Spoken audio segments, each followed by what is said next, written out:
Good afternoon. I want to thank everybody for joining us. Ukraine Media Center Ukraine Forum starts its operation today. Is year 9 of the war and day 260 of our fight for freedom. In short, about our schedule for today at 13 o'clock, we will have Alexander Hara joining us, and we will talk about the elections in the United States and the consequences for Ukraine. At 1400, we will have a team of volunteers joining us who will present the marathon of the Indomitable charity run through Bucha and Irpin. At 1500, Yulia Shalutka will join us. She's the executive producer of the Ukrainian Radio Dictation of National Unity Project coordinator, and we will talk about the radio dictation of national unity, which happened yesterday during the Day of Literacy. Joining us at this moment is Ivan Fedorov, Mayor of Melitopol, and we'll talk about the situation there. Good afternoon, Mr. Ivan. Good afternoon, Mr. Ivan. What's the situation in Melitopol? Currently, we know that the occupiers increased their pressure on our people there. Local population tells us about that. Can you add something? There are two components to pay attention to. First of all is the offensive of the armed forces of Ukraine in the right bank of Dnieper.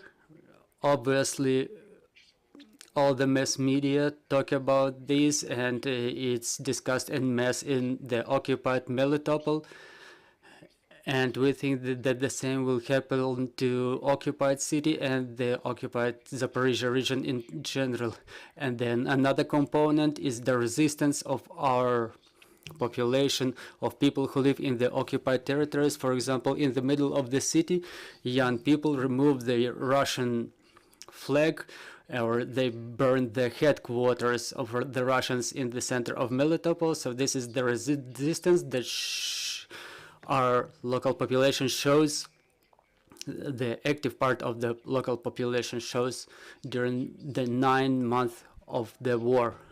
And today we see another portion of terror suffered by our people over there in Melitopol as a reaction of the occupiers. Now I want to pay attention to the fact that our people live almost without any information, in full isolation. I was talking today on the phone with some of the inhabitants of Melitopol. I asked them a simple question: do they know if they know that the Russians are moving out of Kherson region? And they say no. So it's a clear indicator that even the top news hardly reach them. So I want to appeal to everybody who has opportunity to talk to their friends or relatives in the temporarily occupied territories. They have to do it just to tell them the news, to ask them what's going on, to tell them what's going on, because Russia's propaganda is spread in the occupied territories in mass. However, the objective information hardly reaches our citizens. The second thing, what's happening with the terror in the temporarily occupied territories is something that's happening in our hospitals. Now the hospitals are not about treating and health, but it's about danger. Like 3 months ago, the Russians captured all the hospitals around Melitopol and in other parts of occupied parts of the Zaporizhia region, Tokmakma, Kyiv, and those hospitals were used as the military hospitals without provision of any medical aid, medical help. However, the hospital of Melitopol was still treating the civils, and it attracted everybody from Vasilievka and Khenishevsk. The hospital was full, but 1 week and a half ago, Chechens started arriving to the hospital, first just to spend nights there, and then for treatment, and the conflicts erupt between Chechens and civil population.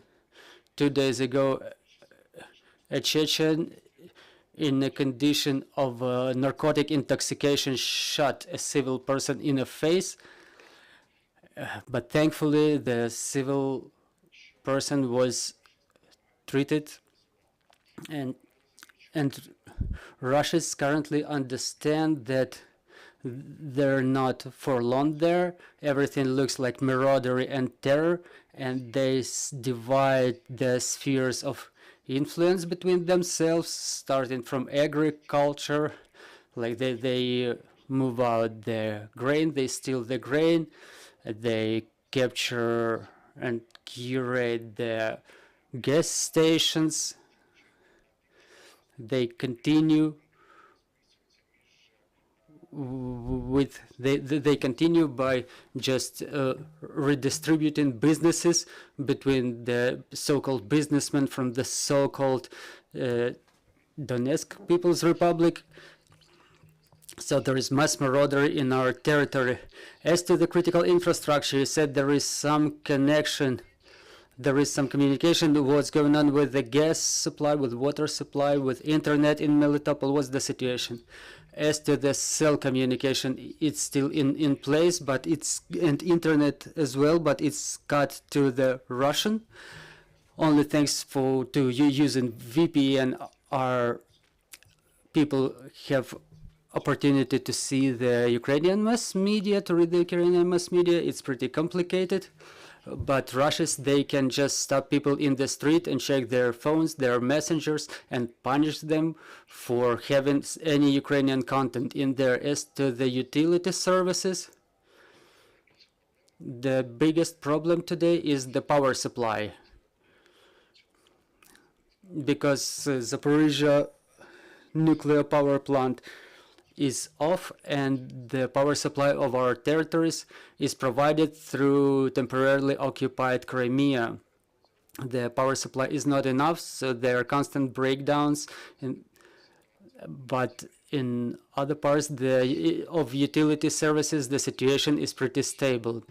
As to the logistics of the occupiers, we see that after the Crimean bridge was damaged a little bit, so to say, and the movement through it was a little bit stopped or impeded, all the logistics is happening through Mariupol and Melitopol. We see postings on the social media about the lines, about the big queues.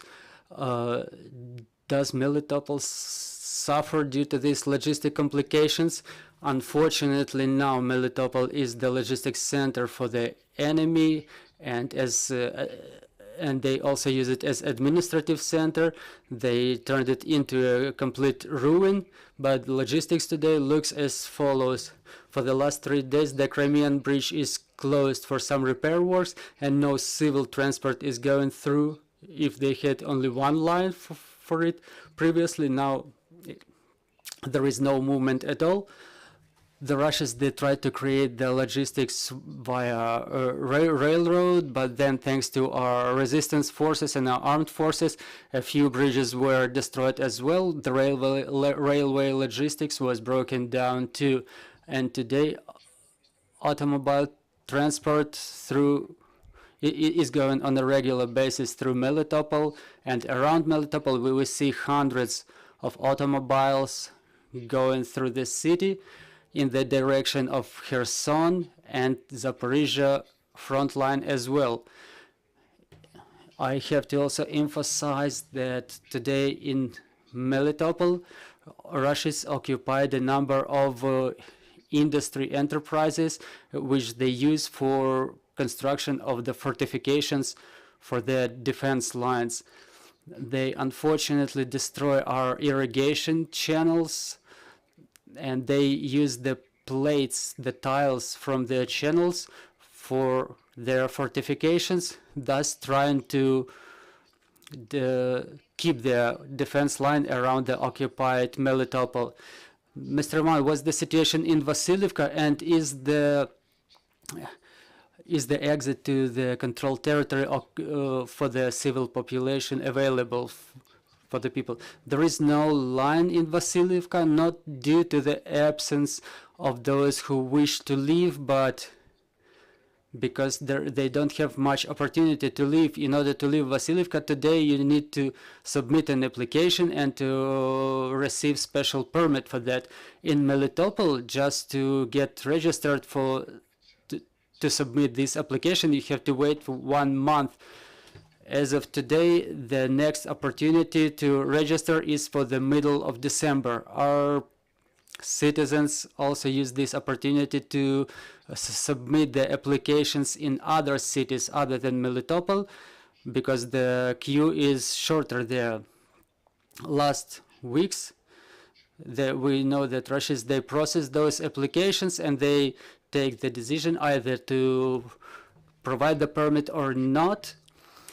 And we don't know what's the algorithm of this decision. If we've seen thousands of cars coming to Zaporizhia and Melitopol from occupied territories, now it's only dozens of cars, because the situation with living is very complicated, and what complicates it even more, we don't understand the algorithm for living. I want to thank you for joining us. I will remind you, dear colleagues, we had Ivan Fedorov with us, the Mayor of Melitopol. Our next briefing is at 1300, and we will talk about the US elections and influence